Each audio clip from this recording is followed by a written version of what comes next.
pledge allegiance to the flag of the United States of America and to the republic for which it stands, one nation, under God, indivisible, with liberty and justice for all. You remain standing for our invocation, please. Father, thank you for your love for us. Thank you for this opportunity to gather together. Guide us, Lord, in the decisions that we need to make. In Jesus' name we pray this. Amen. Amen. Mel, can you do a roll call, please? Commissioner Turnbull? Commissioner Mapes? Here. Commissioner Mason? Commissioner Van Alstine? Here. Commissioner Chamberlain? Present. Commissioner Levanway? Here. Commissioner Hankins? Here.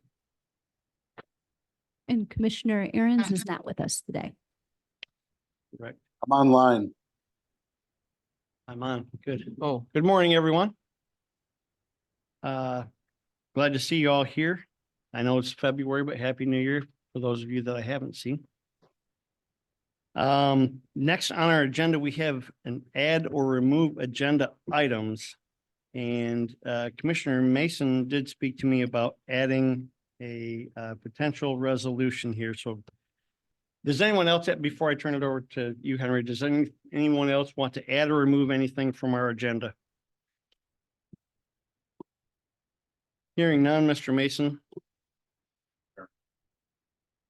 Be it resolved that on the 6th of February 2024, the HDNW board requests Anderson County Board of Commissioners bring forward a resolution to their chairman to reconsider the removal of Harris Rubin from the Board of Health. Be it further resolved that a copy of this resolution is given to the Anderson County Board of Commissioners. Now, adding that, we would need I believe we would need a formal resolution prepared, which we could do so if it is the desire of this board to do so. So I'm not sure. I am not a Robert's Rules expert, but I believe we would need to have a formal resolution prepared that we could then vote on for next meeting. And I see Mr. Van Alstine, who's had a lot of years as chairman in Antrim County, nodding his head. Would that be appropriate, Chair? You'd have to do that, and there would have to be a correction to that. I did not remove him. I did not reappoint him. The clarification is rock solid. There was no removal at all. No Okay. different than I did with Karen Bargy. They wanted to have her removed. I did not do that either. I appointed somebody new. So if you want to make a resolution, you need to change that. Okay. And yes, it has to be So- a formal resolution. Okay. Thank you. Dan, you're waving a hand at me. Is Yeah, that- I was just gonna say, it sounds like it's gonna be brought to the next meeting, but to add or remove, if you remember, based on our attorney's advice, for the way that we conduct meetings, adding or removing each, if you want to add something or remove something, each item would be voted on by the board to do that. Okay. So, do you want to present a reworded version of that then to Melanie, and she can then prepare it for our agenda for next month, and we can move on from there? That agreeable with everybody? Okay. Is there anything else you'd like to add or remove from our agenda? All right, hearing none, we're going to move on. Review and approval of the meeting minutes from December 5th of 2023. Would anyone like to make a motion there? I will make a motion. I'll second. Been moved and seconded. Any further discussion? Hearing none, can we have a roll call, please? Commissioner Turnbull? Yes. Commissioner Van Alstine? Yes. Commissioner Mason? Commissioner Hankins? As I was not present, I'm going to vote present now. Commissioner Aaron's? Oh, he's not here. I'm online. I don't think I'm allowed to vote. Okay, thanks. Commissioner Levanway? Yes. Commissioner Mapes? Yes. Commissioner Chamberlain? Yes. Motion passed. All right, thank you. That moves us down to public comment. Ladies and gentlemen, if you would like to address the Board of Health, we'd ask that you step to the podium, state your name, the county you reside, and then you will have 3 minutes to address the board. I will give you a 30-second warning when you have 30 seconds left. Would anyone like to address the Board of Health? Oh, hold that thought, ma'am. I do have a sign-up list, so I'm going to go with the sign-up list first and then, oh, just one. Are you Michelle Nort? Come on down. You're the next contestant.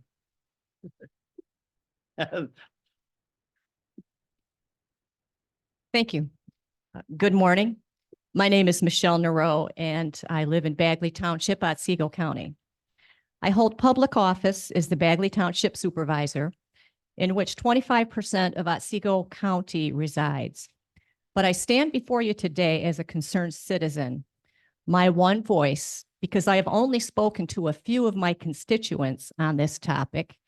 And that topic is of requesting that you fairly and equally rotate the meeting schedule of the Health Department Board. There are people that want to attend the Health Board meetings, but may not have the time or the gas money to drive for a 1-hour, one-way trip to get here, just as I did this morning. And you also meet during business hours. That's a hardship for some. There are 4 counties represented on this board, yet the meetings are consistently held in one county. To be fair, the meeting location should be equally rotated between the 4 counties that are represented. So I appeal to you, 8 elected commissioners holding public office, that you represent your people fairly and equally by rotating the location of these meetings. I'm grateful for the opportunity to speak with you today, and I thank you for your consideration. Thank you. Thank you, ma'am. Would anyone else like to address the Board of Health?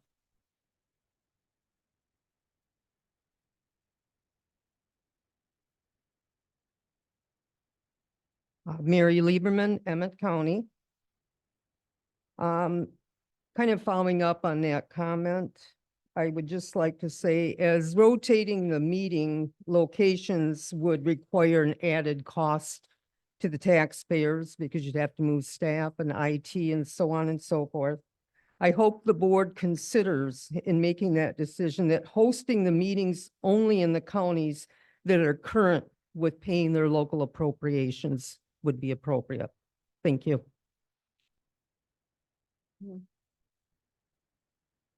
Would anyone else like to address the Board of Health?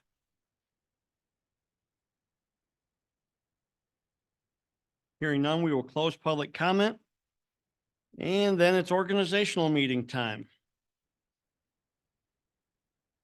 Would anyone like to make a nomination for the position of chairperson?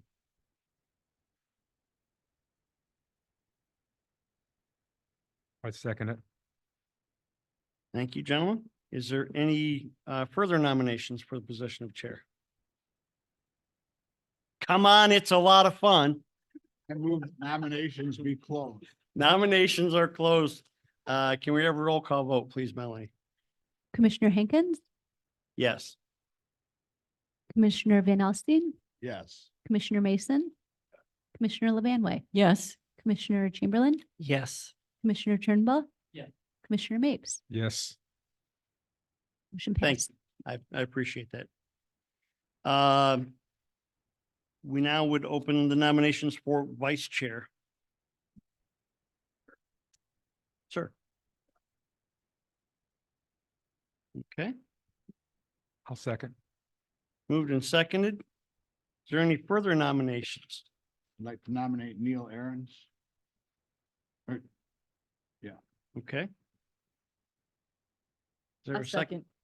I'll Move- second. Okay. Okay, so again, not being the Roberts Rules expert, when we do a roll call, do we ask for names specifically? Or do we individually go down through? You would, the way that we do it would in Antrim is you would say who would be in favor of one person Yeah. and then that would be. Have that vote and then have the next Right, then name have the voted next on? vote. That's Okay, correct. okay.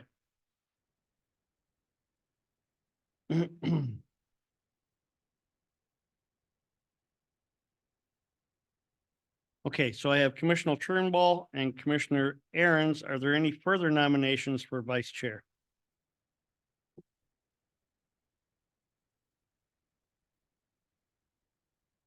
Hearing none. Melanie, let's do Commissioner Turnbull first, as he was the first nomination. Commissioner Mason. Yes. Commissioner Levanway. No. Commissioner Chamberlain. Yes. Commissioner Mapes. Yes. Commissioner Turnbull. Commissioner Hankins. Yes. Commissioner Van Alstine. No. Motion passed. Okay, congratulations, Mr. Turnbull. Congratulations. Committee assignments, Program and Evaluation Committee and the Personnel and Finance Committee. We have a new commissioner with us today, who replaced former commissioner from Antrim County. I believe was, Program and Evaluation. Is that correct? We have one basically open slot on these two committees unless someone wants to make a specific change from committees. What's your thought, board? I'm all right with being on program and evaluation. That was the spot that was changed, so Okay, I have no problem with that. okay. I'll stay on mine. Is there any desire to make any changes to the personnel and evaluation or personnel and finance or program and evaluation committees? All right, hearing none, then we will place Commissioner Van Alstine on program and evaluation. And we're moving on.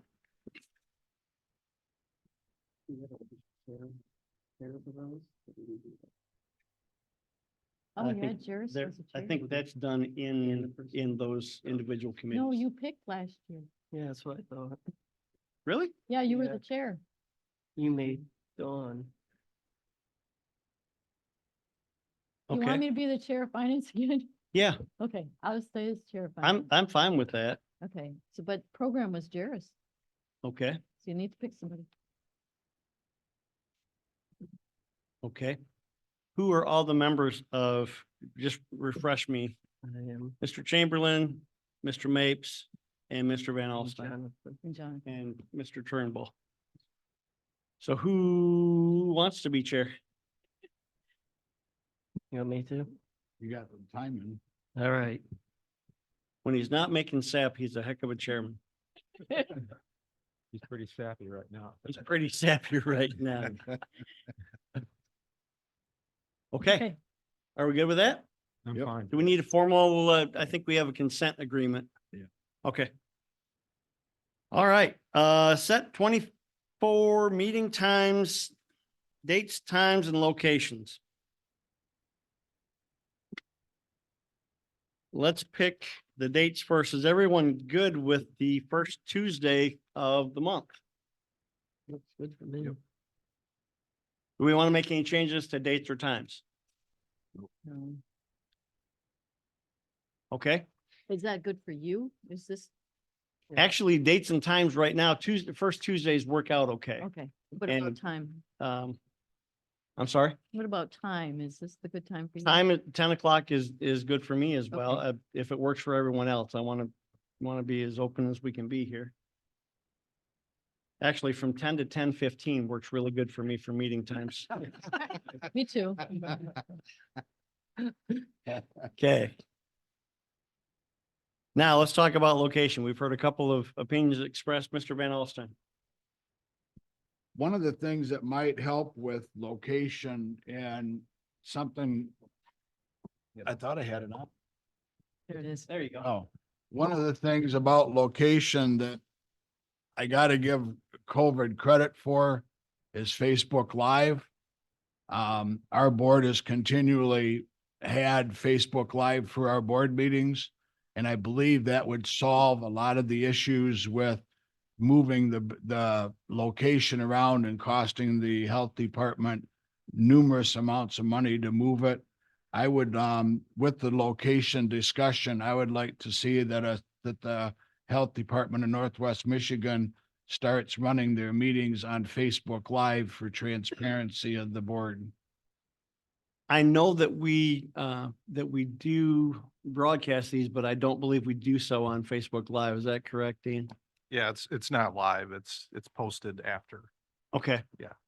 So, and it's a great idea. I mean, modern technology being what it is, we can certainly, I think, accomplish that. And I would defer to our IT guys to, is that Be a good thing to look at. I mean, it's made a big difference in county government because people attend the meeting virtually. right? And I hear a lot of positive with that. So, You don't Okay. have to travel. I may have misspoke. I think you can log into Zoom and watch it live, and then the meeting is afterwards. The recording is available. Okay, so we So- broadcast live via Zoom right now, Correct. and we Okay. post it where afterwards? On our website. On the website? Yep. Is, and also on YouTube? okay. Okay. So we do have a few different places that we're currently broadcasting the meetings. I understand that what that involves though, and again, I'm not the IT guy, but I know that a lot of the electronics, a lot of the staff, that would create more of a hardship to move it. And part of the reason that we're here in the roll-off center is because we have a large enough room that we can accommodate larger groups. And by the way, Ms. Nero, I apologize for the way I pronounced your name. There are Neros here in Charlevoix who pronounce it North. So when I looked at it, I just automatically deferred there, but I apologize for that. I can relate to that. So what, and again, I'm going to defer to our IT guys.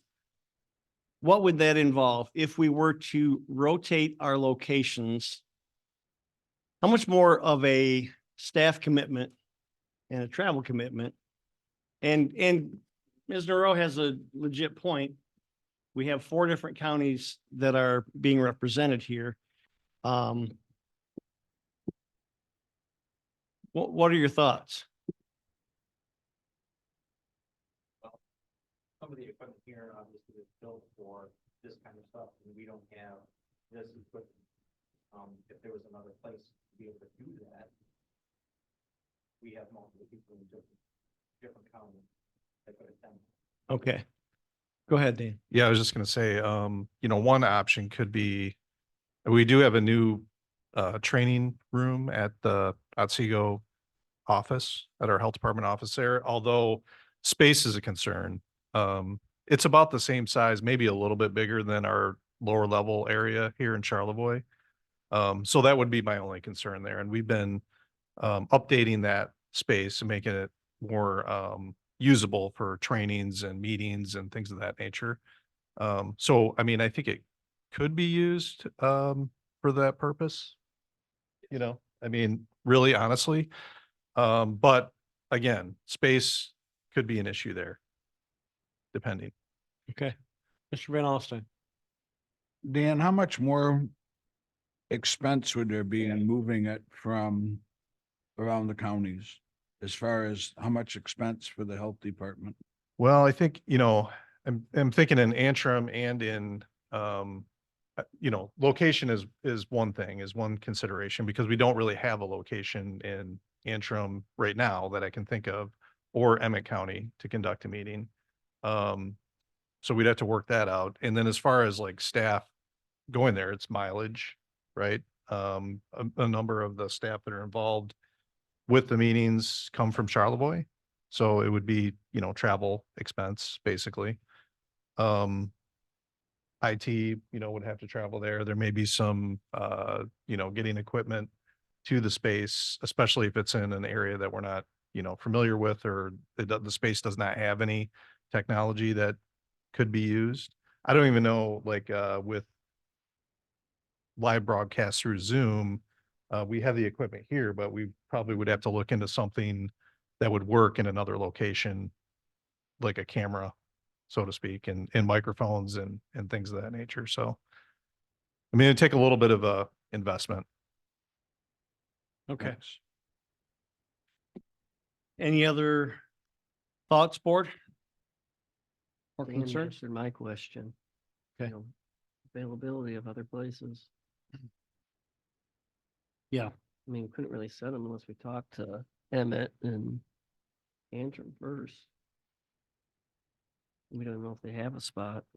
Okay. So, Dan will task you with making a couple of phone calls to Emmett and Antrim and Otsego counties, make sure that they have a space that's available. And we'll put it on the agenda for next month. At this point, I think we should meet here again next month until that gets fully figured out. Are we good? Sir? Our library is set up. It's doing Right. big room for stuff. Let's say most meetings are only smaller space. But the library could hold quite a few people. And that's where you used to have the Board of Commissioners meetings there. Oh, did you? Okay. Right. Standing room only. Which is actually why we are here also Right. and not in our Right. public library downtown. Right. Okay, so at this, I'm sorry? Sir, Can we get a accurate figure on cost while you're doing that before the next meeting? Sure. And that could vary depending on the location. You know, Ballpark, right? Yeah, ballpark. yeah. Yeah. Pennies aren't important, it's the cost. Right. okay, so first Tuesday, 10 o'clock. For sure, next month back here until we have some of those questions answered. We good? Yep. All right, staff reports. I'm done talking. Mr. Thorell. All righty. Well, good morning, everybody. And welcome new Board of Health members. I know Neil joined us late last year, but welcome Terry. Last year we had a very comprehensive orientation that was, it was an hour and a half long presentation that we did. And I didn't want to do that again here because most of you have already seen it.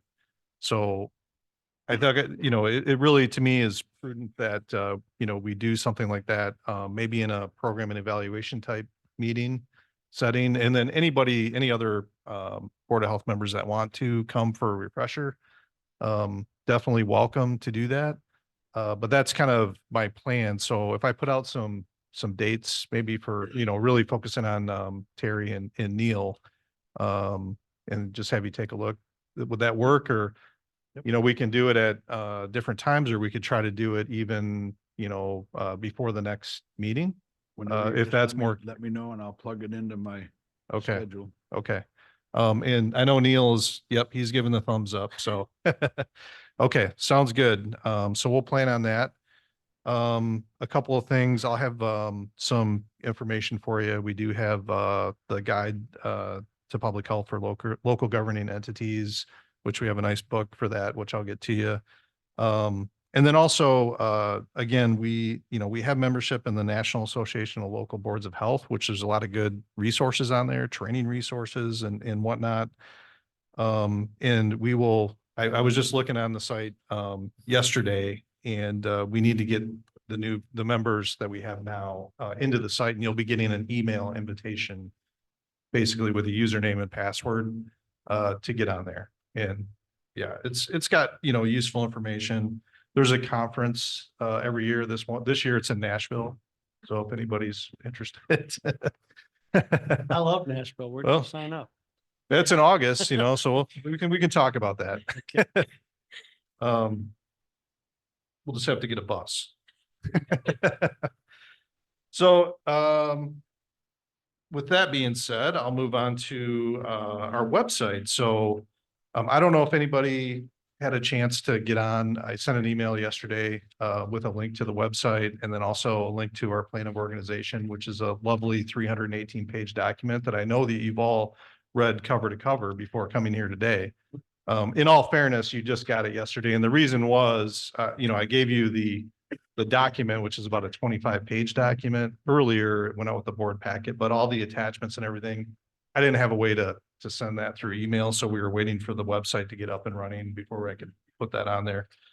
But the website is really nice, and everybody in the audience and the public, I hope you have an opportunity to go to it and check it out. It's a vast improvement to what we had, where our old website was really content heavy.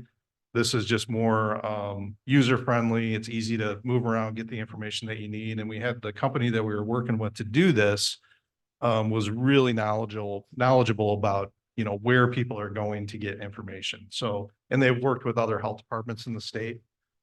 So it's worked out really well. The other thing is it's, for our region, because we're 70% rural, it's very accessible, meaning it doesn't take a lot of bandwidth to download it if you don't have really good internet service at your house. You can, it loads up pretty easily. So that's a thing. I learned all kinds of things when we were going through this process. So, and the other thing too is it's works well on mobile phones, which our other one did not. And then it's compliant with the ADA, Americans with Disabilities Act. So it takes a lot of those things into consideration. So it checks all the boxes, and we're really happy with it. And the biggest thing too is we had one person that knew coding and HTML, and that person, and we knew that, and we planned this because she was retiring, and we knew we needed to update our website because she was the only one that knew how to operate it. Basically, our IT guys and gals were doing the best they could, and they were making it work. But this is really user friendly on the back end, so you can add things, take things off, which is wonderful. Another really great, and if you had a chance yesterday to look at it, our Board of Health page, we can put all kinds of information on there. If we want to make it, username and password, if we want to share information through that to give you secure access, we can do that as well. There's just a lot of opportunities there. So any questions about that? Okay. Lawsuits update. Notice I said lawsuits and not lawsuit. We have 3 lawsuits still going on. And really they're all stemming from COVID-19 emergency orders from 2020 and 2021.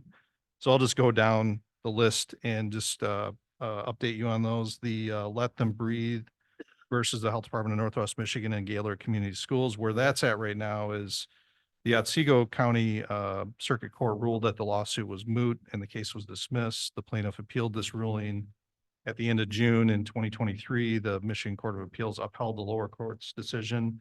It still remains dismissed, but the plaintiffs have filed for the Michigan Supreme Court to hear it. No word on that yet. We're still waiting to hear if that's, if they're going to take that up or not. Concerned parents of Emmett County versus the Health Department of Northwest Michigan. That was dismissed because of lack of progress. And then the plaintiff appealed that at the Michigan Court of Appeals, and the Michigan Court of Appeals agreed with the plaintiff, saying that they did respond in time. So that's actually going back to the Emmett County Circuit Court to be heard. And then that's going to be sometime later this spring. So we're still waiting for that. And then Moore Murphy Hospitality, which is the Iron Pig Smokehouse versus the Health Department of Northwest Michigan. That was filed in August of 23. And that was the result of in November of 2020, there was a cease and desist order that was given to them from the health department because of the state's epidemic orders regarding restaurants and gatherings. The health department's attorney they have submitted the motion for summary disposition. to dismiss the case, that has been submitted, and then the plaintiff's attorney also submitted their briefs. Oral arguments are scheduled for April 9th at the Otsego County Circuit Court, so that's where that is. Any questions regarding those? Okay. Moving on. So we have now a third draft of the House Bills 4479 and 4480, excuse me. Of the statewide sanitary code bills. These new drafts came out a few weeks ago. And we're really kind of diving into them and trying to understand exactly what is in them. It's all in the little details. But the big things are this new version of the statewide code would require initial evaluations of on-site wastewater systems. So any system that is over 30 years old or a system that was never permitted by the health department or properties within 300 feet of surface water. This is something when we were meeting with the legislators and the other stakeholders is that, telling them that a risk-based system like this would be more favorable than a frequency-based system. So they added that in there. The problem is they did not take out the frequency-based part of the legislation. So this is in there with the 5-year frequency starting at a later point is still in the bill. So what this does is it does the timing of everything kind of change. So the initial evaluations would commence 1 year after Eagle Department of Environment, Great Lakes and Energy promulgating rules to establish the statewide code. Eagle has 3 years to do that according to this bill if it passes. And then the health department would have to, within 1 year after that passing, okay, so basically 4 years, would have to start doing these initial inspections, which would encompass these properties that I talked about with 30-year-old or greater septic systems or within 300 feet of water. And then the bill says when 75% of those initial evaluations have been completed, the 5-year frequency basis kicks in. So how long it would take 75 to get 75% of those inspections done, I don't know. I just know it's going to take a long time. Part of what everybody is recognizing here is there has to be some sort of database. I couldn't tell you properties that meet that 30 years old or greater or within 300 feet of surface water. I could not tell you that right now. I have no idea how many properties that would be, what those properties are. So that would be a major component of this is figuring out how to do that. Okay, we are digitizing our records, which is helpful, but unless you had them in some sort of database to be able to, tell you what those properties may be, then it's basically going to be going through each record to make those determinations. So that obviously would take quite a bit of time to do that. Even with everything else that's in the bills regarding the statewide code and doing evaluations, there's a lot of requirements that would need an overall statewide program, IT program, inspection program, evaluation program that they would have to develop. So that would take a lot of time as well. I can tell you from, the local health department standpoint, the 5-year frequency is still a non-starter for us. There's just a lot of issues with that. One of the things require hiring how many inspectors, Dean? Well, once we got to that point, after, 10 years down the road, however long it takes to get to this, we estimated that that basically every health department would likely have to triple their environmental health staff, right? So we have approximately 5 doing that work right now. So we would need 15. I mean, those are just ballpark numbers. And the cost, I went over the cost and everything, I think at the last meeting in December. It's a huge cost, right? So, some of the other things that I don't think, the bill sponsors have really thought about is, have they talked to the local prosecutors? Are they on board? Like, because they're going to see as you can imagine, I mean, there's gonna be a lot of people that are just not gonna comply, right? So what does that mean? You know, if we have to enforce this, are the local prosecutors prepared to enforce it, right? Because they would have to add staff likely, you know, to be able to enforce this. I have concerns, safety concerns for staff. I mean, going into properties where someone doesn't necessarily want you to be there. There's a part of the bill that says that you have to verify the plumbing inside the house. Well, you have crawl spaces, which are confined spaces. You have people's basements. I mean, I don't want my staff going into a house that they're not welcome in to go into their basement to look at their plumbing. I mean, bottom line. So there is just a lot of those type of issues that we have with, you know, this frequency-based inspection. We've always said that you know, a time of sale or a time of transfer type inspection is more favorable because the parties are coming to the table, you know, with the expectation that there's going to be inspections. There's leverage, right? The sale can't go through until these inspections are done. There's no leverage with a frequency-based inspection other than we're going to come after you, fine you, whatever. So those are, you know, those are really some of the big concerns we have, but that's kind of the changes that have come about in this third draft. And we're still, you know, meeting with stakeholders, other stakeholders, Michigan Association of Counties, Michigan Township Association, and Municipal League, excuse me. Tongue's getting a little dry.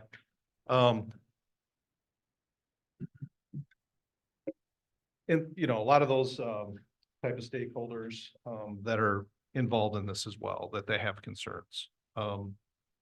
And we're actually meeting with Senator Sam Singh, who is the sponsor of these bills on the Senate side later this week through a virtual meeting. So we're hoping that we keep on driving these same points to the representative and senator that sponsored the bills, I should say. And so hopefully we can, you know, make some progress by just kind of continuing to hammer those points. So. I can see people moving towards hooking up to wastewater treatment centers. Have they brought up anything about that? Would that affect wastewater treatment centers? Oh, yeah, absolutely. Has that been discussed? Yes, and that's one of the things, that's another one of the things that we brought up is capacity of wastewater treatment plants. Capacity of septic hauling and treatment, right? Because every year, you know, as time goes on, we lose, you know, land for land application because people just don't want to do it, right? And there's development encroaching and there's lots of isolation distances to consider and other things, you know, people are concerned about putting septic on their land because of PFAS and other issues like that. So septic treatment facilities are not sprouting up everywhere to handle this. So it really is a capacity issue. Yeah, so that's one of many issues that we've been talking about, so. Mr. Van Alstine, the added cost of most of that would be borne by the fee, right? The septic tank inspection fees.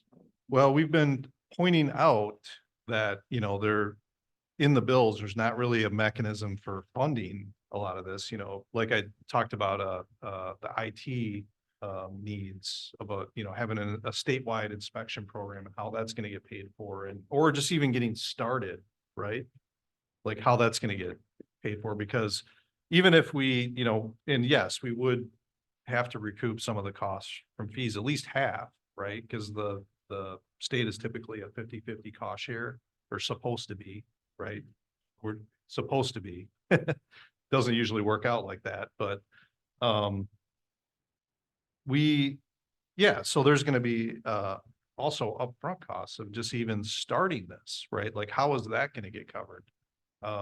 Most, I would say probably 25, and this is not a actual number, it's just, you know, anecdotally, but I think about 25, maybe 30% of Health departments have digitized their records. I mean, we're slowly working on it. That's a long process. Where are we at that? Well, with digitizing records, we started with Emmett. The scanning company have the records. We're supposed to be getting them back soon, within the next couple months, hopefully. And then we're getting bid. We weren't exactly happy with the time frame from the scanning company that we're using. So we've actually gotten other bids for Antrim counties to see if we can do any better time frame wise. So so it's a matter of getting them scanned, and then you have to then organize the records once we get them into the document management system. So you think you'll be like done with Antrim by the end of the year? No, No, I don't think so. they won't even have It's- half by the end of the year done.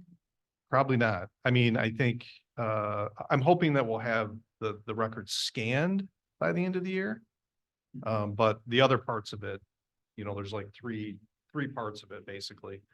The organization of the documents, because if they, we index by property tax ID, address, and hopefully the records, they can pick that up as they're scanning it in there, but if they can't, it's gonna be township and section, which is the way they're organized right now. A Which, parcel number that's what we're, you doing? yeah, we're trying to get as many as we can into, but right now, like our files are only organized by township and section.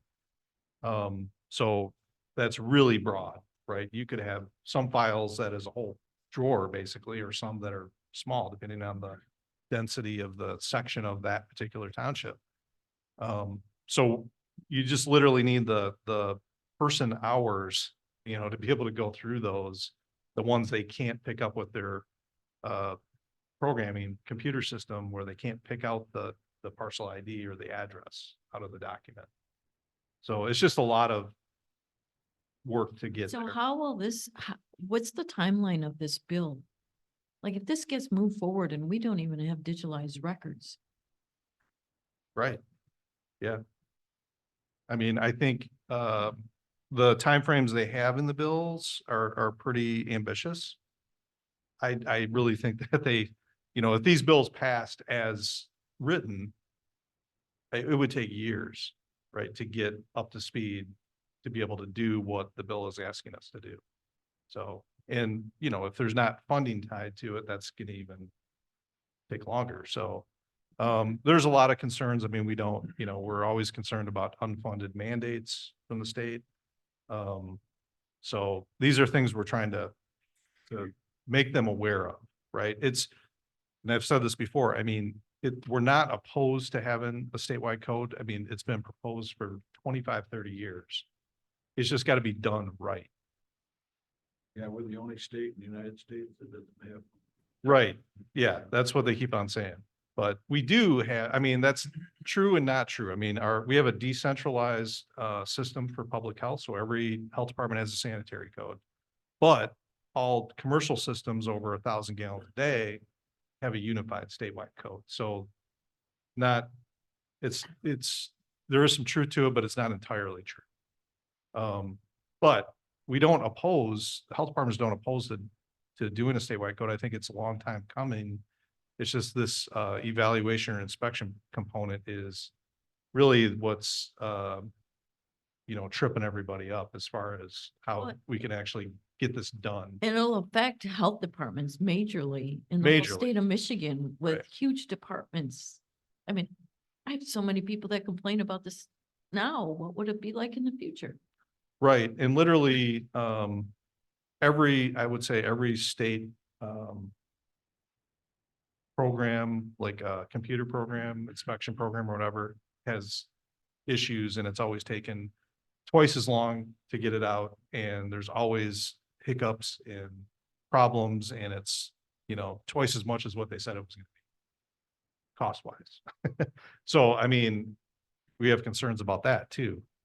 So So I- Dan, how serious is this? Like, this something that's moving forward with our legislative people or? Well, Senator Singh is probably the most powerful senator, in the Senate. So, I mean, I think he's got it, it's moving. So it's definitely has some legs. I'm trying to, yes, we are telling them, that we're not in favor of the frequency-based inspection, but I'm also trying to look at all the little things in the bills too, to try to get some input there. So if it does happen to pass, it's less worse, if that makes any sense. So, yeah. Mr. Mason was first. Go ahead.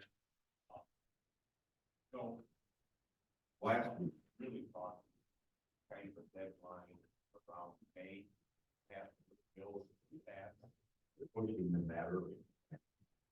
Possibly.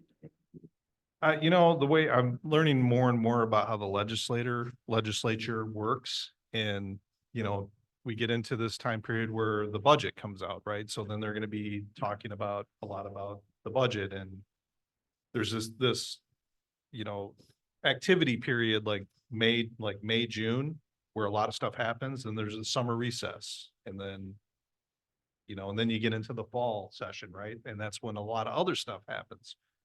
So I think they're gonna be pushing for it. It may not go anywhere in the spring. I hope it doesn't. But I think it'll definitely be on the table in the fall. As I recall, they were minus a couple of representatives passing the bill at one point, hoping to see them seated. Yeah, which that's all happening. I think there's a special election in April, Yeah, the end of April. so they would like to push this shortly after that. And as you said, there's a quagmire here. So Eagle has 3 years, they could pass the bill. And they could pass these bills in May, June. But Eagle has all sorts of things with the regulation on that for another 2 years and 10 months, which is pretty serious stuff. If we look at Eagle's history, they're taking all time. And legislation already voted for as passed. Into the future, it's already pretty, strong language. I don't know how much more we need there. You look at houses, that's a lot of, you're taking on quite a workload. There's a lot of homes over 30 years old. When you get around the lakes and you've got houses that perhaps on the lakes that have never been built.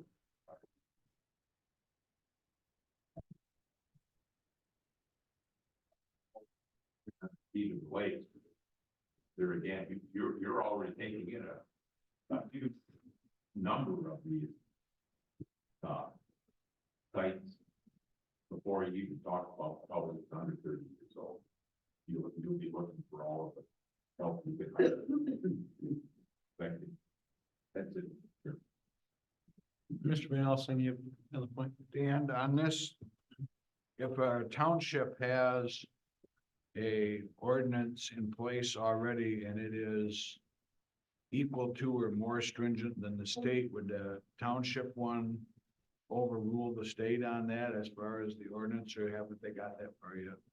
I know the current bills say that any health department or township ordinance that has anything to do with septic inspections is, after a year, it's no longer valid.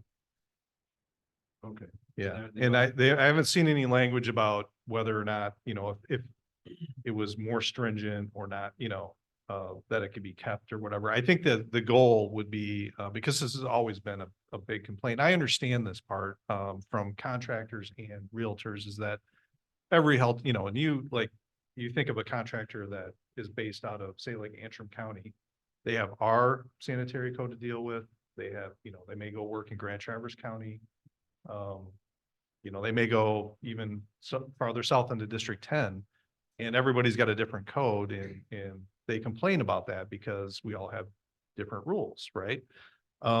So if this is done, and this is something that, health departments support, the statewide code part of it from like the design standpoint, having uniform rules throughout the state.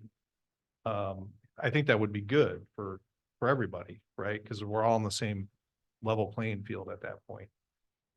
It's really this evaluation component. And to your point, you know, there's a lot of townships, and even today on our agenda, we have another township that passed an ordinance for time of transfer. So, I mean, these things are out there, but the way that these bills are written right now is those ordinances would be gone after a year. And then they would have to adopt or just basically do what the statewide code says if they're passed. Not to belabor this point much longer, but if we use Dan's number, which is a good guesstimate of needing 10 more inspectors. Number one, you have to find those 10 bodies, which is hard to do. Number two, you have to pay them, which means not only salary, but benefits. You have to give them an office space and a computer system to work with. And you have to pay them for their mileage or provide a vehicle for them to get to and from each of those inspections. So the reason I say all that, folks, is that we're not talking about a $500,000 fix. We're talking about a $5 million fix every year. Increased costs to this health department. That's why we're concerned. I know we're talking about sewer systems, and that gets, I'm sure it's exciting for everybody in the crowd, but we're trying to be responsible with your tax dollars and hoping that the state legislature will hear those concerns. Anything else for Dan? Thanks, Dan. Thanks for being well versed in this stuff too. I mean, that's what we pay you for, but I appreciate you being prepared to Serious. Thank you. keep up on this stuff. All right, any questions for any of our directors under the written reports? Hearing none, we're gonna move down to committee reports. Personnel and Finance Committee. Okay, we need to make a motion to pass the bills. I guess I'll make the first motion to, the Finance Committee met to review the bills and employee expenses and would like to make a motion for the full board to approve of the November 2023 bills in the amount of $769,547.11 and the November 2023 employee expenses of $17,771.82.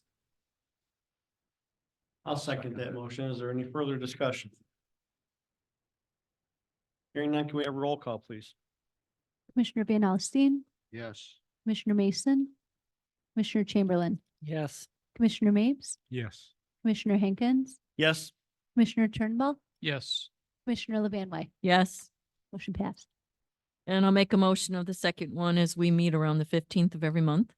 The Finance Committee met to review the bills and employee expenses and would like to make a motion for the full board to approve the December 2023 bills in the amount of $656,998.07 and the December 2023 employee expenses of $21,501.82. I'll make that motion. Moved and seconded. Any further discussion? Roll call, please, Mel. Commissioner Chamberlain, Yes. Commissioner Hankins, Yes. Commissioner Levanway, Yes. Commissioner Mapes, Yes. Commissioner Mason, Commissioner Van Alstine, Yes. Commissioner Turnbull. Yes. Motion passed. Thank you. Shannon, are you taking the next topic here? The administrative supervisor salary reclassification? Did I throw you Is under that the on? bus? I'm good. I'll be happy to talk about it. So we have a vacancy currently with the administrative supervisor position. We have taken a look at the position, kind of reevaluated what are the current duties. I think the last time it was looked at was probably 15 years ago. Things change, technology changes. So we wanted to take a look at it and make sure that what it says in the job description is accurate to what the job actually does before we go ahead and fill that position. So that's what we're looking at today. We took a look at that, myself, Dan, our HR director. We sat down, we grade all of our positions on a scale so that they're consistent across the board or as much as we can be. And we determined that this salary should be decreased from 84,490 annually to 73,070 annually. So that's our request today. This position, it reports directly to myself. It oversees our front office staff. It handles a lot of the administrative support, what I like to call behind the scenes work that gets done so that our people on the front line can do their job. Looking at contract work and overseeing some of our facilities as well. So Could you, working. could you explain to us what you told us in the committee of how many people you work underneath you that you're responsible for and Sure. why this is important? It is. I can handle this addition to my workload for a short period of time, but this is not a long-term solution. I currently have 6 staff that I oversee full-time all the time.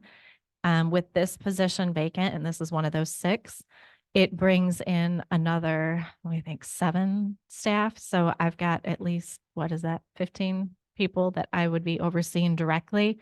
I just don't have the 13, capacity. and it confuses or concerns me that our finance person. I am that- calculator dependent, I'll be honest with you.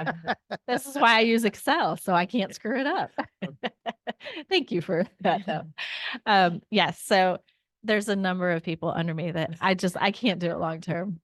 I'm totally calculator dependent for the record. Okay.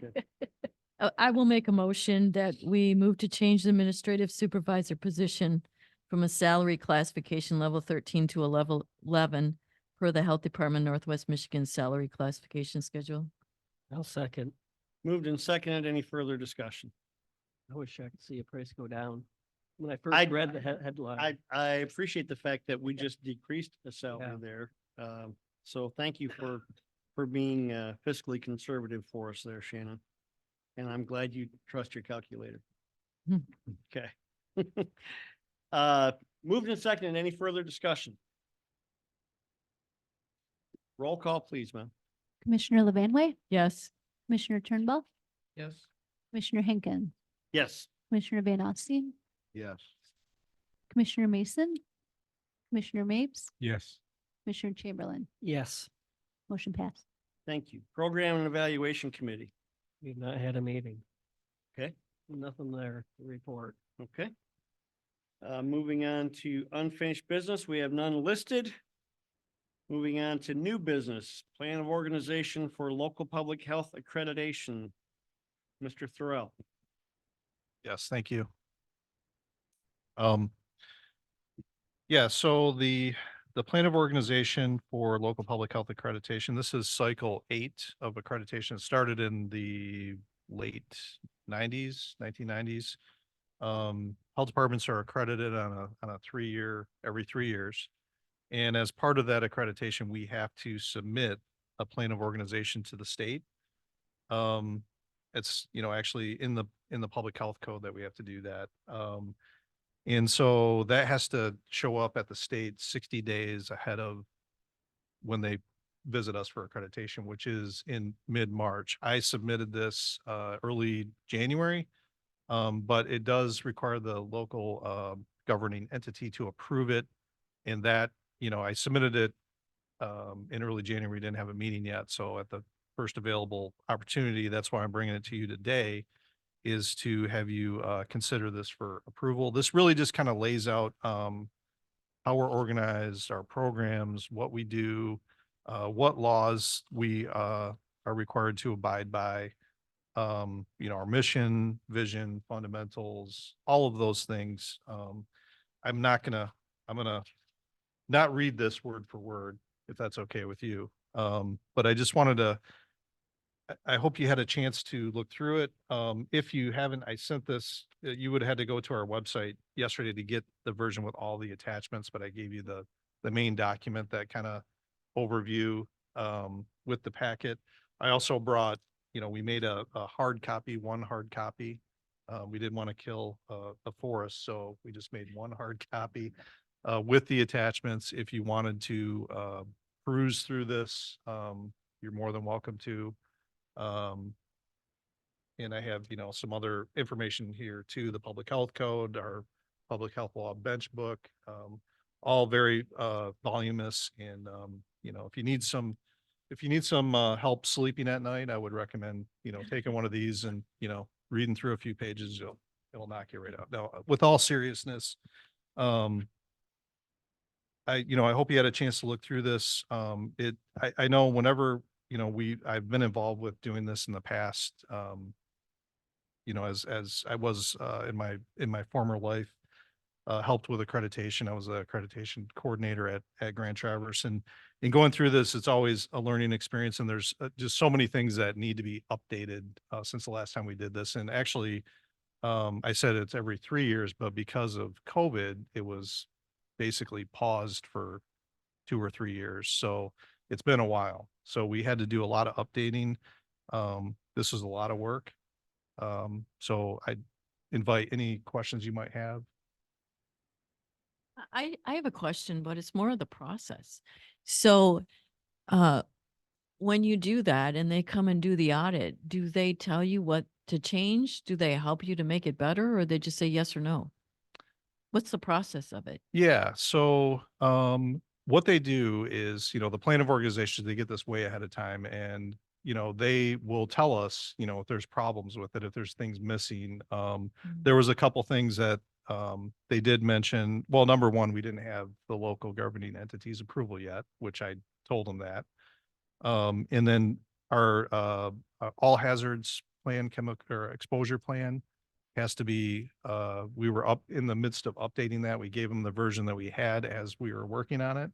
So that has to be signed off, by our staff and be completely updated, which we're working on, our safety data sheets right now.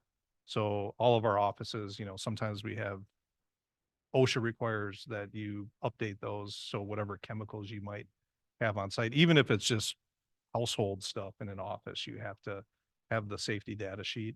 So we're going through that right now. It's kind of a monumental big task because you just have to go through and see what you still have, what's new, and it's just a matter of doing that. But if you don't update whatever they say, do they fine you? What happens? No, what they always, what they say, if you are not accredited, then that could jeopardize your funding. Oh, Yeah. so it's, oh, Right. give you So it's kind of accreditation. it's tied to that.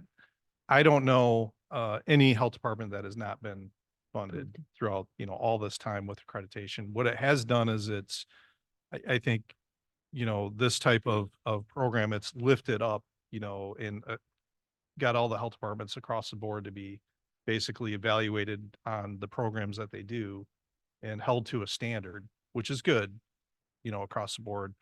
It was, I would say the bigger piece of the plan of organization is just making sure everything is updated and current. It's amazing when, putting this together, like the plethora of programs that we have for the citizens of this area. I mean, we just do so much, and it's so evident when you go through this plan, of just everything we do, for the community. So, and I didn't do this by myself. I had help, with all of my, the leadership staff, and, they just did a great job, helping pull this together. So, and then with accreditation, when they actually come and do the on-site review, we have to prepare for that. So we're working on that right now.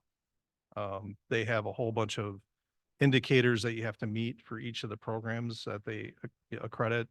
The one that really relates to me is the powers and duties section of accreditation, where, more or less, our ability to function as a health department and investigate disease and, educate the public and educate the community and things of that nature.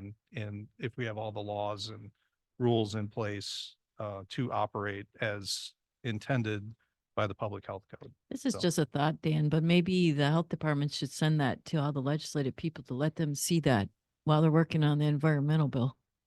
Will you authorize, we'll probably have to get a truckload of paper, I think. Yeah. So- Wouldn't that be interesting? It would, Yeah. yeah. I mean, I don't think, people realize, right?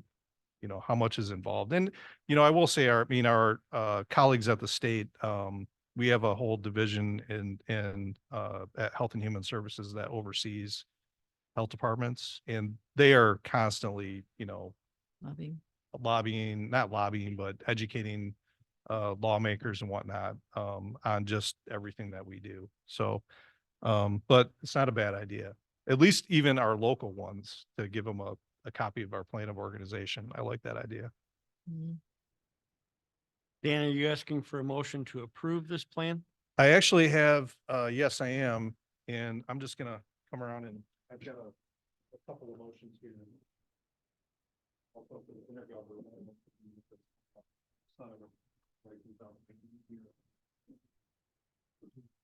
Thank you.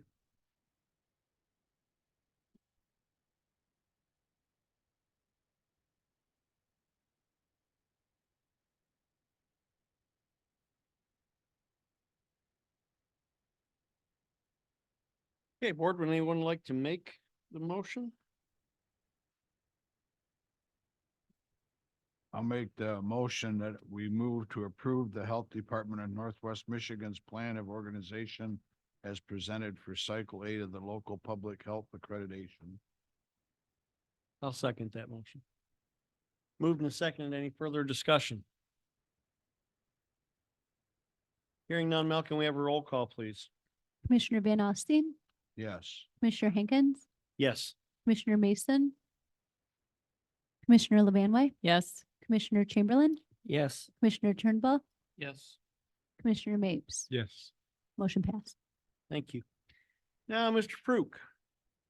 Intergovernmental agreement for administration of the Elk Rapids Township Septic Inspection and Property Transfer Ordinance.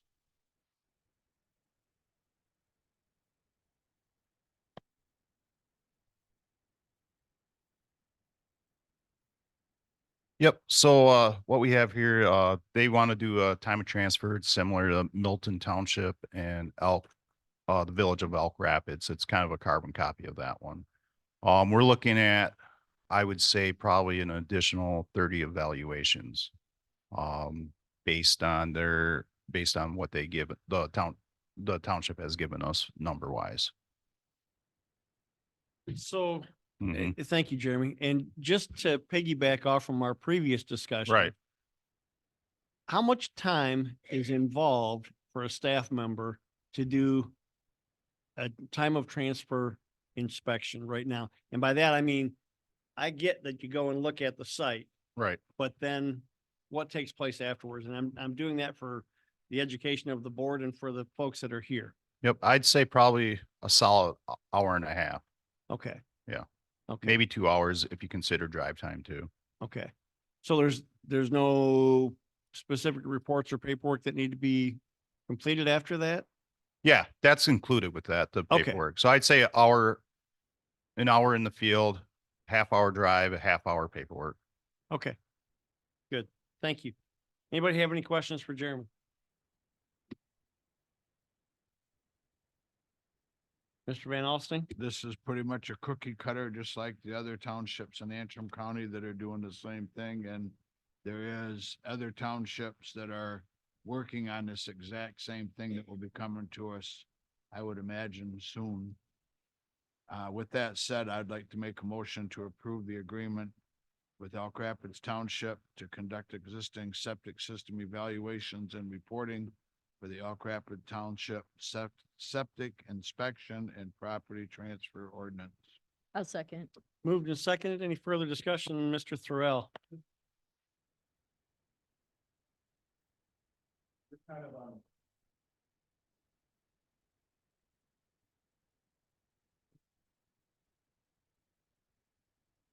What?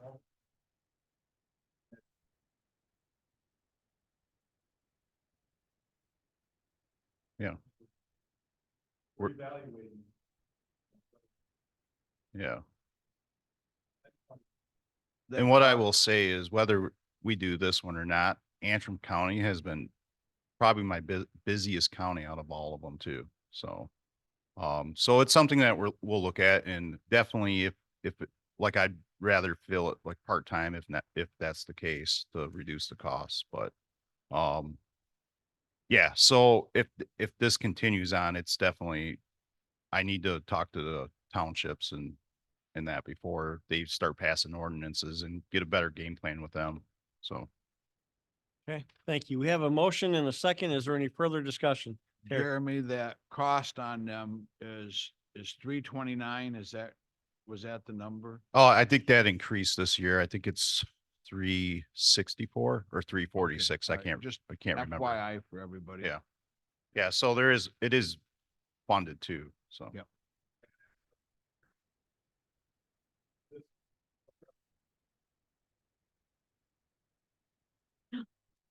Yeah, to all the townships. Yep, so I have a letter half drafted right now and it's gonna go out to all the townships. Let them know that they need to talk to us before they start passing ordinance and giving us agreements to sign. Any further discussion or questions? Roll call, please. Commissioner Henkins, Yes. Commissioner Mason, Commissioner Levanway, Yes. Commissioner Chamberlain, Yes. Commissioner Turnbull, Yes.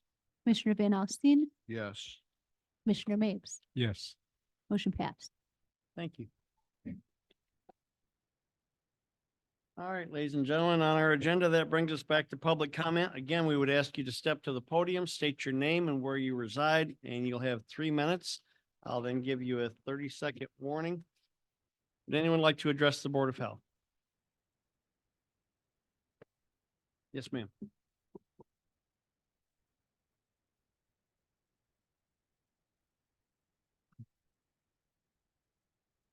Well, as we say in Charlevoix, my name is Michelle Nort. And I want to tell you, thank you for considering rotating the location for the monthly meetings. And by all means, encourage you to do your due diligence on the costs of possibly doing such an arrangement. And but also realize that I do find that it is important. I think the health department knows that it has an image problem after the lockdowns, the masking and the mandates. And it's going to be a long road to regain the public trust. And I believe that holding the meetings in the other 3 counties could improve communications between the health department and the public that it serves. Thank you. Thank you. Would anyone else like to address the Board of Health?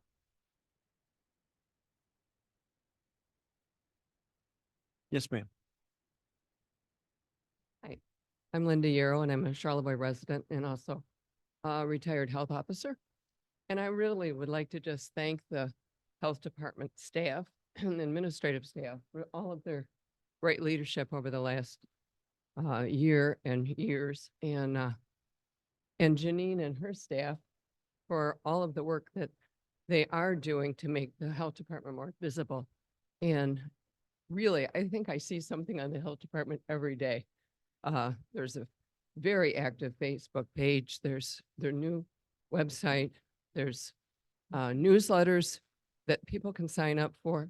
There's many, many ways now to be informed about what the health department is doing. So I hope all people take advantage of that. And welcome to the board too. Thank you. Thank you. Would anyone else like to address the Board of Health?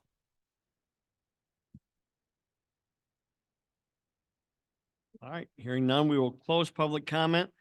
That brings us to commissioners' comments. Interesting that Mel put a 3-minute limit on here. Thank you for that. Mr. Mason, do you have anything? Mr. Turnbull? No, sir. Mr. Van Alstine, Nope, I'm good.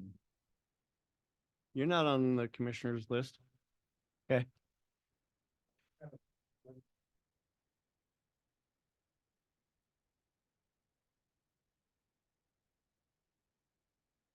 I thought we did.